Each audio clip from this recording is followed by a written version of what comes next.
l'heure des supporters sur Maritima. Bonsoir à toutes et à tous. Quelques heures seulement avant le coup d'envoi de cette demi-finale aller de Ligue Europa entre l'Olympique de Marseille et l'Atalanta Bergame. Peut-être le dernier match de gala à la maison cette année.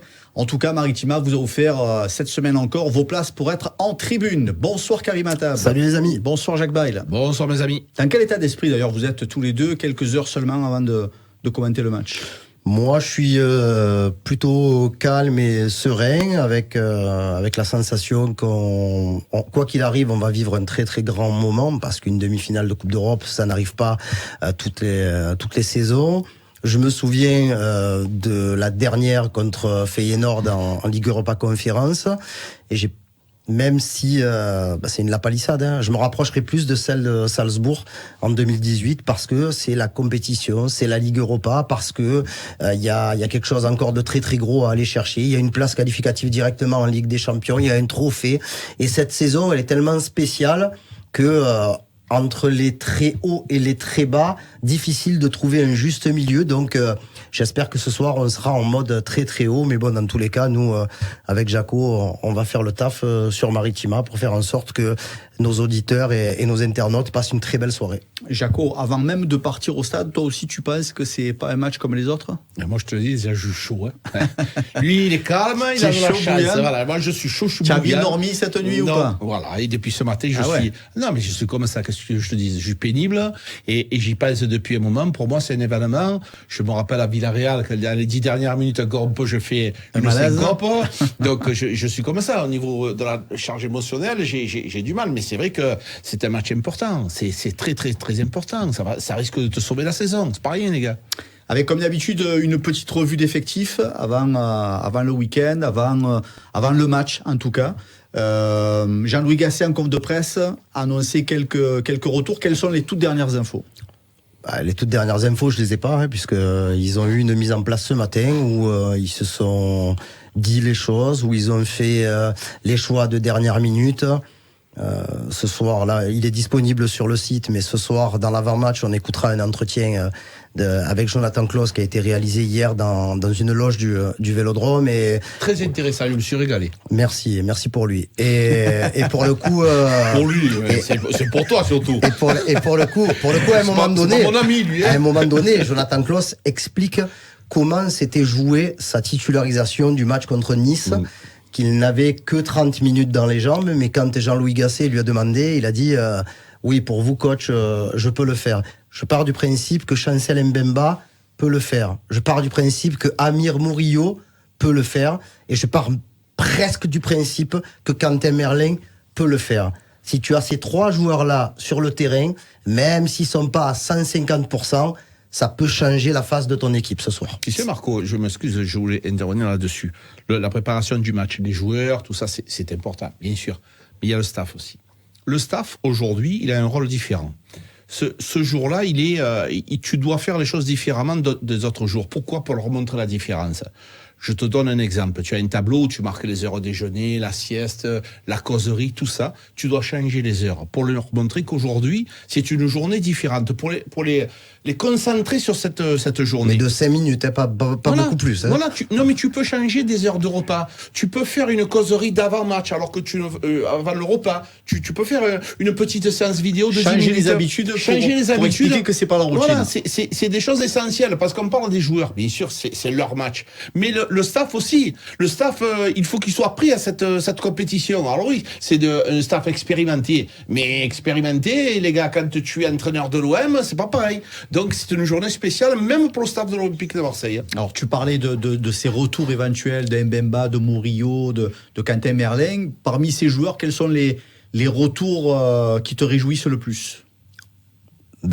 Celui de Chancel Mbemba, bien entendu, parce que tu n'as pas Samuel Gigot et que Moméité continue pas sa réathlétisation, parce qu'il est au-delà de la réathlétisation, mais bon, il ne peut pas, bien entendu, être dans le groupe. Je pense que du côté de l'Olympique de Marseille, soit on espère le récupérer en partie pour le déplacement à Bergame, soit pour l'utiliser sur les 3 derniers matchs de championnat. Mais bon, Chancel Mbemba est primordial ce soir. Et je dirais même qu'il aurait été primordial, même si Samuel Gigot avait été là. Sa science de la défense, son expérience des grands matchs, puisqu'avec Porto, il en a quand même joué beaucoup. Il est quand même le capitaine également de la sélection des Léopards de la République démocratique du Congo. C'est quelqu'un qui va pas trembler, je pense, ce soir. Après Merlin à gauche, pour moi, c'est très très important aussi parce que jouer encore une fois avec du bricolage, même si ça a fonctionné contre Benfica, même si ça peut marcher de temps en temps dans d'autres circonstances, peut-être qu'en demi-finale de Ligue Europa, c'est un step que tu vas pas pouvoir passer si tu n'as pas les bons joueurs aux bons endroits. Alors, je conviens que c'est pas le top, parce que Quentin Merlin s'est blessé à Lisbonne, ça fait pas très très longtemps, ça fait 15 jours, on avait parlé de 3 semaines, voire plus. Au départ, on parlait peut-être de fin de saison, et là, je l'ai vu hier à l'entraînement, franchement, ce que je mettais, pour des gens qui me posaient la question, j'avais l'impression que tous les blessés n'avaient aucune gêne apparente. Ils étaient pour la plupart en bas de survêt, donc tu voyais pas comment ils étaient gainés ou strappés au niveau des chevilles, mais dans tous les cas, je les sentais bien, et sur des exercices d'accélération, je les ai tous vus prendre part sans trop de retenue. Donc c'est pour ça que je pense que et Mbemba et Merlin et même Murillo qui est de retour très rapide après sa petite frayeur de dimanche soir seront sur le terrain ce soir. Jaco, pour toi aussi, en l'absence de Samuel Gigot, c'est plutôt le retour de Chancel Mbemba qui pourrait être le plus important? Oui, même si les trois sont importants, les trois retours, mais Chancel Mbemba, il est tout simplement, c'est lui le plus important. Quand tu me parles de joueurs expérimentés, c'est lui qui a le plus d'expérience. C'est lui qui est capable de poser cette défense. C'est notre meneur d'hommes, c'est notre buteur occasionnellement sur des coups de pied arrêtés. Chancel Mbemba, pour moi, c'est le number one. Voilà. Et associé à Balerdi, cette défense, elle ressemble à quelque chose.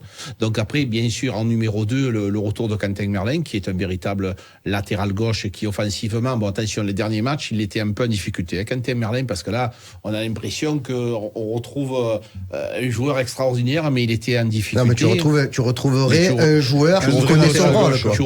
Tu retrouverais surtout un arrière gauche, même si Garcia est un arrière gauche de qualité qui est supérieur à Garcia.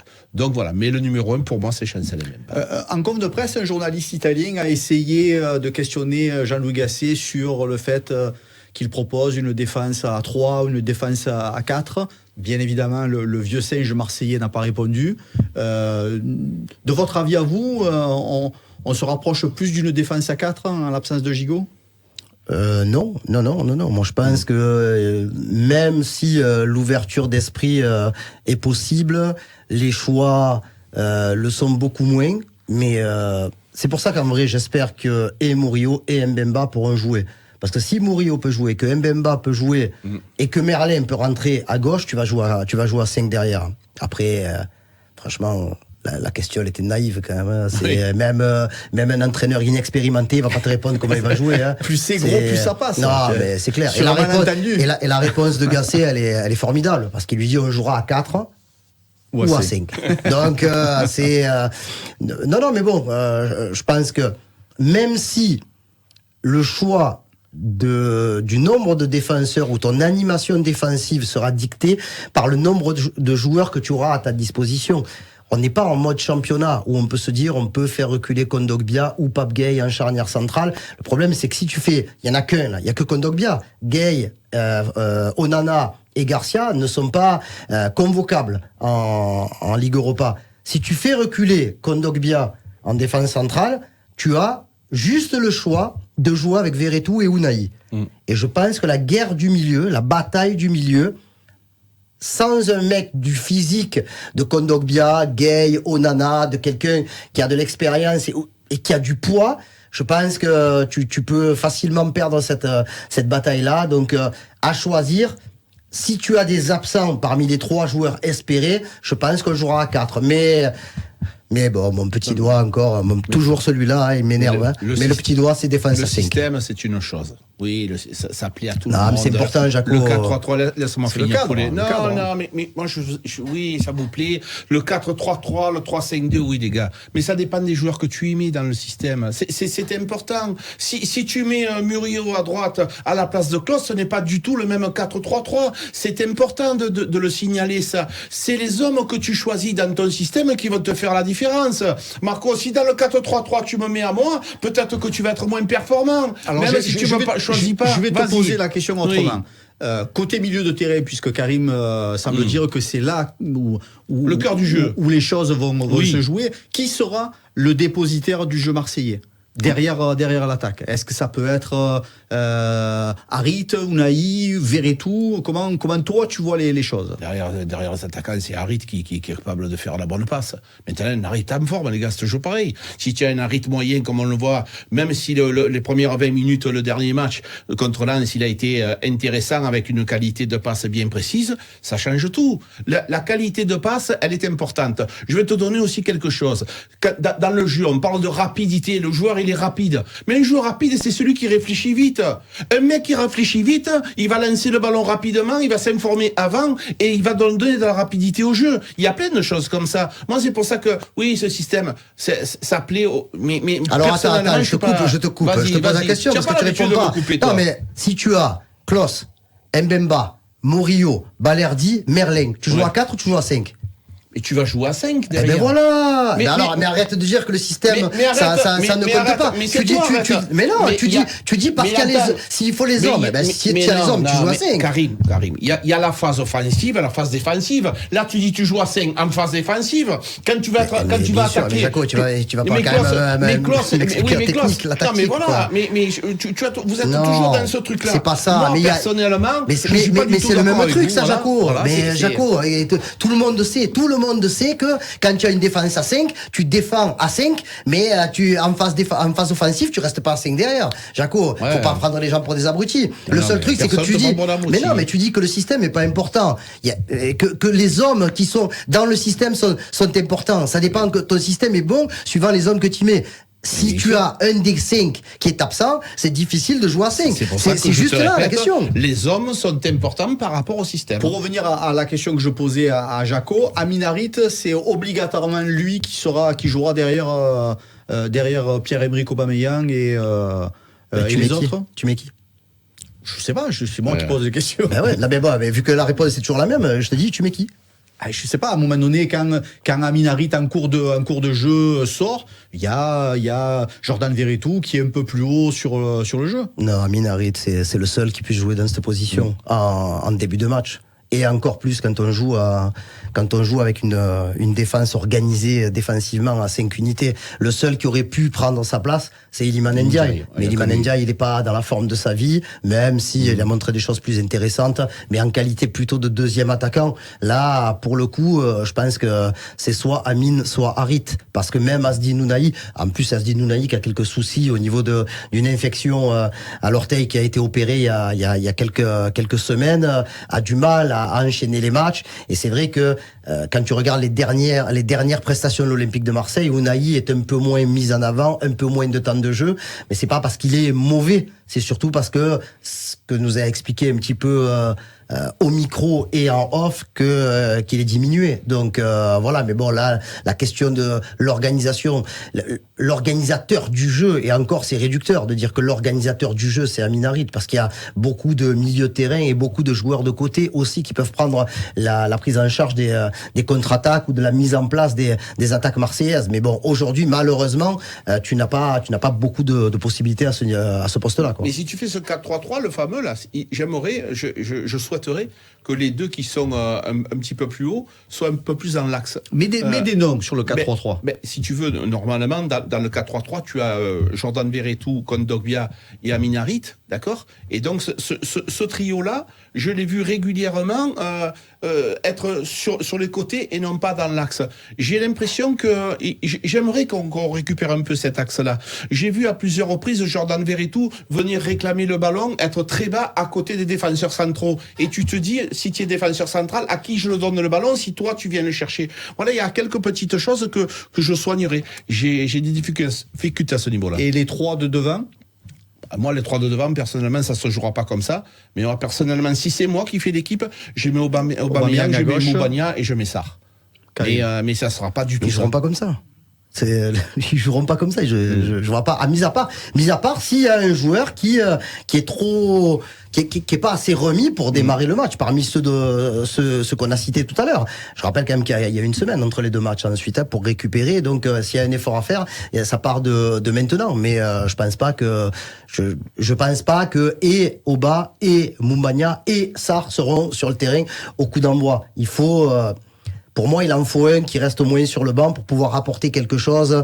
Après, est-ce que Sarr est suffisamment remis pour démarrer un match? Ça n'est pas la question. Et pour Moubania et pour Aubameyang. Mais on s'est rendu compte quand même souvent que Moubania, malheureusement pour lui, apportait beaucoup plus quand il rentrait. Puisque contre Benfica, le match retour, et contre Toulouse, là où il marque ses 2 buts importants, il sort du banc, quoi. Avec comme toujours cette question, est-ce qu'il faut faire les dingues d'entrée, leur sauter dessus, scorer rapidement coûte que coûte, ou est-ce que, comme tu disais ces derniers jours dans le BDS, avoir une vision globale que la qualif c'est en 180 minutes? Oui, bien sûr, c'est pour ça qu'il ne faut pas se jeter dans la gueule du loup. Alors évidemment, pendant le match, il faut l'emballer, parce qu'on parle souvent des supporters, le 12e homme, le 13e homme, mais le 12e homme, à un moment donné, il faut que tu le réveilles. Donc pour pouvoir le réveiller, il faut mettre un peu d'intensité. Si tu commences à jouer à la baballe, tu vas pas récupérer ton public, ça c'est la base. Mais attention, je te dis dans la causerie d'avant-match, il faut pas que Jean-Louis Gasset dise attention, c'est le match, il faut y aller, parce que si tu dis c'est notre match. Et si tu perds, comment tu vas faire pour pouvoir parler du match retour? Non, c'est un match en 180 minutes, on a la chance d'être chez nous, il faut profiter de nos supporters, voilà. Mais on a le temps quand même, il faut pas exagérer. On disait qu'il y avait peut-être un côté similaire au jeu de l'Atalanta Bergame avec celui du Racing Club de Lens. Comment il faudra jouer contre ces Italiens? Est-ce que c'est vraiment le cas d'ailleurs? Est-ce que le jeu ressemble? Moi, je trouve que le jeu de l'Atalanta ressemble quand même beaucoup au jeu de l'OM de l'année dernière. C'est surtout ça que, à mon avis, et de toute façon, Tudor s'est jamais masqué de dire que Gasperini était un des entraîneurs qui avait le plus inspiré. Quand on regarde en Italie aujourd'hui, il y a quand même il y a Juric, il y a l'entraîneur de Monza, il y en a encore un ou deux qui traînent autour de la Serie A, Thiago Motta, ils sont tous passés dans les mains de Gasperini, et c'est vrai que c'est une équipe déjà qui pratique le marquage individuel sur quasiment tout le terrain. Alors même si aujourd'hui c'est un peu adouci et qui fait du marquage individuel mais plutôt en zone que dans l'ensemble du terrain. Avant, je te dis franchement, tu pouvais voir un défenseur central de l'Atalanta suivre par exemple Aubameyang jusque dans la surface de réparation marseillaise. Ouais. Là maintenant, à un moment donné, quand il passe une certaine zone, il le lâche et il se replace. Par contre, il leur a appris le goût du travail, le goût de la souffrance physique, parce qu'il court beaucoup, et beaucoup plus que les autres, beaucoup plus longtemps, beaucoup plus vite. C'est une préparation vraiment quasi militaire qui est faite par Gasperini et par son staff avec ses préparateurs physiques. Et aujourd'hui, c'est pas le hasard que l'Atalanta soit encore en course pour une place qualificative en Ligue des Champions en Serie A sans avoir un des effectifs les plus clinquants. Ils sont en finale de la Coupe d'Italie contre la Juve, et ils sont en demi-finale de la Ligue Europa en ayant sorti sur les 2 derniers tours Liverpool et le futur champion du Portugal, le Sporting. Donc voilà, il faut beaucoup de respect pour cette équipe, pas trop, parce que encore une fois, pour moi, ça reste du 50-50, mais voilà, il va falloir répondre présent physiquement pour pas se laisser dépasser ce soir. Justement, comment on joue, à part répondre physiquement, comment on joue face à une équipe qui a un pressing haut, qui a eu beaucoup de verticalité? Quelles sont les consignes que Gasset doit donner à son équipe? Mais nous aussi, on a quand même des éléments qui sont capables d'être techniquement et physiquement intéressants. C'est pour ça que je te dis aussi, pouvoir faire rentrer Moubania, c'est un joueur physique. J'ai l'impression, bien sûr, j'ai regardé cette équipe, oui, c'est costaud, oui, c'est un marquage individuel, mais nous, on a d'autres arguments. Cette équipe-là, encore une fois, il faut montrer des envies et des façons différentes. Surtout, les gars, surtout, il faut soigner sa justesse de passe. Parce que nous, notre problème, en première intention, 9 fois sur 10, on manque notre passe. Et ça me saoule. Combien de fois je dis à Karim, fais un bon contrôle et une bonne passe. Arrêtons de jouer en première intention, chaque fois on rate la passe. Franchement, c'est gavant ça. Alors oui, bien sûr qu'ils ont des intentions de jouer rapidement. Mais si c'est jouer rapidement pour perdre le ballon, c'est pas possible. Ensuite, Marco, il y a quelque chose qui est indispensable. C'est quand il y a une touche, pour nous, 9 fois sur 10, le gars, il sait pas qui l'a donné. Regarde, à plusieurs reprises, le gars, il est à droite, il est à gauche, il y a personne qui vient demander le ballon. Et on l'a perdu à plusieurs reprises parce que le gars à qui on donne le ballon, il est trop loin. On a la chance d'avoir le ballon dans les mains. C'est plus facile qu'avec les pieds. Mais malheureusement, il n'y a personne qui s'approche. Donc voilà, il y a plein de petites choses qu'on doit soigner. Allez, on termine avec les pronostics pour ce soir. Première demi-finale, la demi-finale aller. OM-Atalanta. C'est dur, hein. C'est très très dur parce que je pense que c'est un match qui va pas jouer sur grand chose, mais je me dis que l'OM sur tous les matchs qu'ils ont joués en phase éliminatoire contre le Shakhtar, contre Villarreal, contre Benfica, ils ont su être les maîtres du Vélodrome et on est dans la même configuration qu'OM Villarreal. Donc j'espère une victoire par 2 buts d'écart de l'OM qui mettrait l'OM vraiment sur des bons rails, 2-0 ou 3-1. Si vous me permettez d'en avoir 2 ce soir, je paye. Allez, c'est bon. Dérogation pour ce soir. 2-0 ou 3-1 pour Karim. Jaco. Ben moi j'ai dit 3-1 déjà hier, donc je vais dire pas avant-hier, pardon, 3-1 aussi. Allez, OM Atalanta tout à l'heure, 21h pour le coup d'envoi, 20h30 pour l'avant-match et puis on prendra l'antenne un petit peu plus tôt puisque Karim en parlait tout à l'heure. Interview exclusive de Jonathan Klaus, c'était hier, en conf de presse. C'était pas en conf de presse, c'était C'était au moment, dans la période où la presse était conviée, un petit peu avant ou un petit peu après. Oui, c'est ça voilà, ouais. Dans l'intimité. Voilà, et oui. Donc oui, tu n'es pas allé le chercher chez lui, tu n'es pas allé le voir chez lui. Pas loin. Voilà. Mais non, on était dans une des loges qui appartient à l'Olympique de Marseille. Il y avait quelques personnes en plus qui ont pu assister à l'interview et franchement, pendant un bon quart d'heure, Jonathan Klaus se lâche un petit peu. Sur des sujets qui lui tenaient à cœur, donc voilà, c'est plutôt intéressant. Moi je trouve, après je vais pas vous dire que je me suis pas régalé, bien entendu, quand on interviewe un joueur de l'équipe de France qui est susceptible d'aller à l'Euro, on prend du plaisir, surtout quand ce mec a des choses à dire. Allez, 20h15, l'interview Maritima au micro de Karim, de Jonathan Klaus, 20h30 l'avant-match et puis 21h le coup d'envoi de cette demi-finale aller de Ligue Europa. Merci les frérots, merci Karim. Merci bon Jaco. Merci les gars. Belle fin d'après-midi sur Maritima. Et à ce soir pour la grande soirée football.